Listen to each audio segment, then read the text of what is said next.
एक नगर में एक सेठ के यहाँ एक धोबी आया करता था और कुछ दिन तक वो धोबी नहीं आया। और कुछ दिन बाद जब वो धोबी वापस आया तो सेठ ने पूछे, तुम इतने दिन कहाँ चले गए थे? तो धोबी ने कहा, आपको पता नहीं, महाराज गंधर्व सेन परलोक सुधार गए, उनकी मृत्यु हो गई और उसी की शोक में मैं अपना बाल मुंडवा लिया और उसी के दुख की वजह से मैं आपके पास नहीं आ पाया। जब वो सेठ को पता चला कि महाराज गंधर्व सेन गुजर चुके हैं और उसकी शोक में एक धोबी होकर भी अपना सर मुंडवा सकता है, तो मैं तो एक सेठ हूँ, तो मुझे भी अपनी सर मुंडवाना चाहिए। ये सोच के सेठ ने अपने बाल मुंडवा लिया और अपने परिवार में जो भी सदस्य थे उनको भी मुंडन कर दिया। एक दिन एक वजीर आके सेठ को पूछा कि आपके सर क्यों मुंडन करवाए हैं? तो सेठ ने कहा कि आपको पता नहीं, महाराज गंधर्व सेन परलोक सुधार गए, मृत्यु को प्राप्त हो गए और उनके श्रद्धांजलि देने के लिए मैं अपनी सर मुंडवाया है। ये सुन के वजीर ने कहा, तो फिर मैं भी उनकी श्रद्धांजलि में अपना सर मुंडवाऊंगा। वो वजीर को देखकर राजा पूछे कि तुम अपने सर क्यों मुंडन करवाए हैं?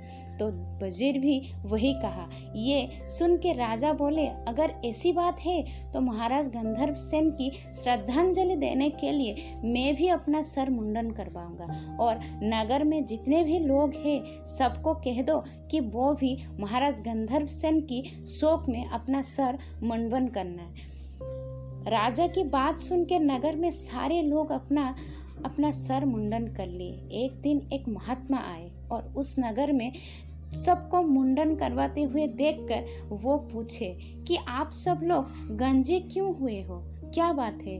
तो लोग बोले, आपको पता नहीं, महाराज गंधर्व सेन परलोक सुधर गए, इसीलिए हम सारे लोग अपने सर मुंडवा लिए। तो महात्मा पूछे कि ये गंधर्व सेन है कौन? लोग बोले, हमें नहीं पता, हमें तो राजा का आदेश आया था। तो महात्मा राजा के पास गए और उनसे पूछे तो राजा बोले, मुझे नहीं पता, मुझे तो वजीर ने कहा। तो वजीर को बुलाया गया और पूछा गया कि आखिर ये महाराज गंधर्व सेन है कौन? वजीर कहा, मुझे नहीं पता, मुझे तो सेठ ने कहा। तो फिर सेठ को बुलाया गया और उससे भी वही बात पूछा गया। तो सेठ ने कहा कि मुझे भी नहीं पता, मुझे तो मेरे धोबी ने कहा। तो धोबी को बुला के पूछा गया कि ये महाराज गंधर्व सेन है कौन?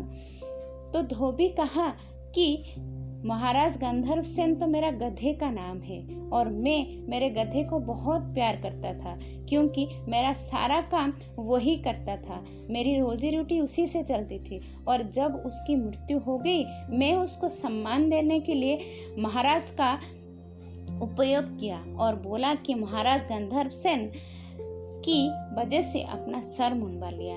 ये सुन के सेठ ने, वजीर ने और राजा ने अपने सिर पीट लिया और कहे कि हम बिना जाने कि महाराज गंधर्व सेन है कौन अपना सर मुंडन कर लिए, बिना कुछ जाने कि हम उसको फॉलो करने लगे।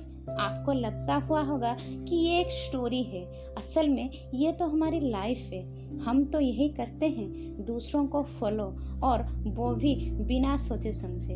हम भी यही करते हैं, कोई भी इंसान कुछ भी करता है तो हम भी बिना जाने कि उसमें ऐसा क्यों किया, हम भी वो करने लगते हैं। कोई फिल्म एक्टर अगर फटी हुई जीन्स पहनता है तो हम भी अगले दिन से वही पहनने लगते हैं। कोई अगर चश्मा उल्टा पहनेगा तो हम भी अगले दिन से स्टाइल कह के चश्मा उल्टा करके पहनने लगेंगे, बिना सोचे समझे कि उसका मतलब क्या है, उसका परिणाम क्या होगा। और हम भी दूसरों को फॉलो करने लगते हैं बिना सोचे समझे। आजकल बहुत सी चीज़ें हम इसीलिए करते हैं कि सब कर जाते हैं, ये आजकल की ट्रेंड बन गई है।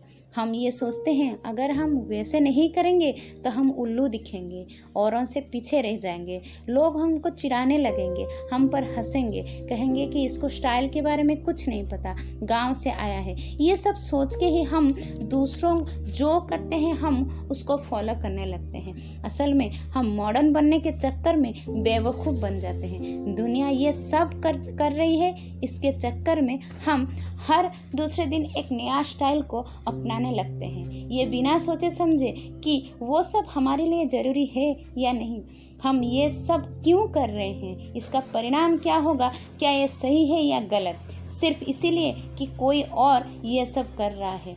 लेकिन ये याद रखिए, अगर आप वो सब करेंगे जो दुनिया कर रही है तो आप भी वही भीड़ में गुम हो जाएंगे। लेकिन अगर आप वो करेंगे जो करना आपके लिए ज़रूरी है, जो आपको खुशी देता है, जो आपके लिए अच्छा है, तो हो सकता है आप मॉडर्न ना दिखे, लेकिन आप भीड़ में भी सबसे अलग और सबसे चमकते हुए दिखेंगे। आशा करती हूँ आपको मेरी ये वीडियो बहुत अच्छी लगी है। अगर हाँ तो लाइक शेयर सब्सक्राइब जरूर कीजिएगा। Keep watching and stay with me.